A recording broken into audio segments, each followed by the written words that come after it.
Storm clouds over Westminster, where for the last 2 weeks, climate change protesters have been making their case against the future of aviation. Flight Global, that's been around for about 110 years, has run the conference Airlines 2050, and I can tell you, they see a much brighter future ahead.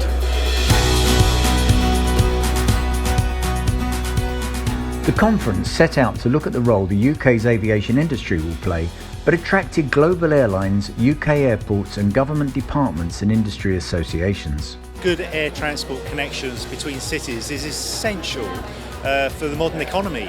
You know, businesses rely on getting components and skilled labour and investment from overseas and vice versa. Conference chairman and airline expert Max Kingsley-Jones recognised the challenges that lay ahead.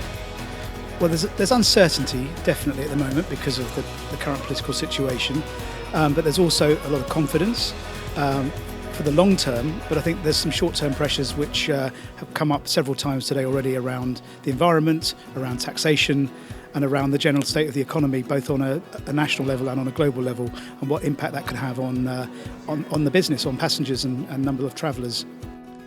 The climate change and flight shaming protesters are putting pressure on the industry, but one of the leading figures in aviation environment issues, Michael Gill, says the industry's environmental credentials stand up to scrutiny.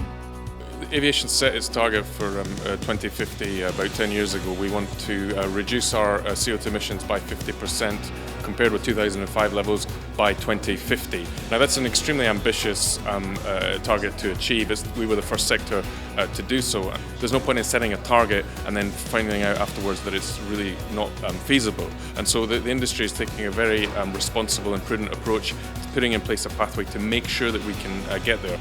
British Airways Chairman and CEO Alex Cruz kicked off the conference and outlined how BA and its parent company IAG are planning to beat the targets and achieve net zero emissions by 2050. The person pushing that goal, IAG's Sustainable Fuels and Carbon Manager Lee Hudson, explains. Well, the technology to convert things like waste into fuels, it's been around a long time. It's been used already in South Africa post-war, so the technology's been there a long time.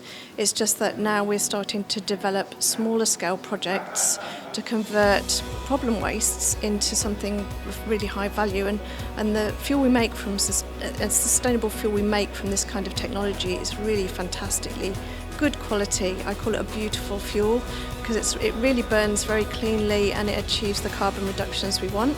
BA, along with partners Shell and Velocis, are awaiting planning permission for a site at Immingham in the UK, which they hope will be producing the beautiful fuel in the early 2020s. Of course, there were suggestions too that the advent of the electric aircraft would make a huge difference to the environment. But one industry stalwart is not so sure. The notion that you would have a A380 flying 17 hours with 55 tons of payload on board, being powered by an electrical propulsion system, no, I don't think we're going to be anywhere near that. Not in the remains of my lifetime anyway. So, and you know, whether it's biofuels or electrical propulsion, these are really, really large step changes, which I cannot see technology taking us there in the next couple of decades.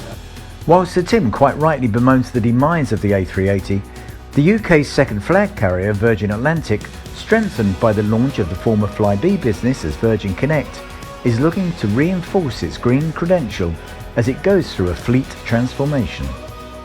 We are in a massive fleet transformation program that will reduce our carbon footprint by another 30% by the year 2024, after reducing it by 20% finishing 2018. But committing to going further and endorsing the CORSIA framework, and then going after sustainable aviation fuels and offsetting projects which are meaningful to this world is something that we embrace. As you want to become the most loved travel company, you must be an excellent custodian of the environment.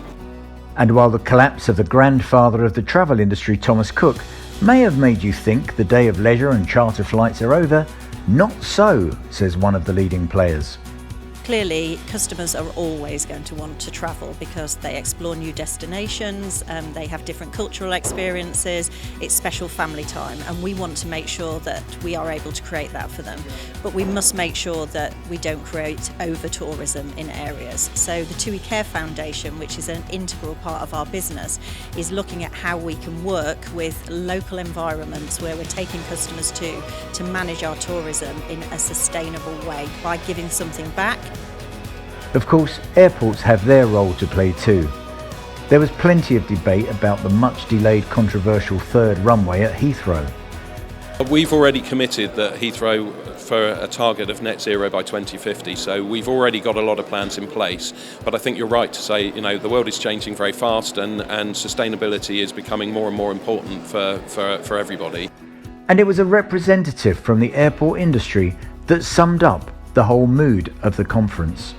We need to remember that it's not aviation, it's not flying that is the bad, it's carbon that's the bad. So the key challenge for us is making sure that we can find innovative ways of decarbonising aviation and at the same time continuing to deliver a really good service to our passengers, people that visiting families, people going on holidays, and people travelling for business. That's really important as we become to continue being a global trading nation that we are. So rumours of the demise of the airline business by 2050 are completely exaggerated. Well, if you want to know more about how we're going to achieve those targets, about sustainability or the airline strategies themselves, go to our website, wearefin.com. Thank you for watching.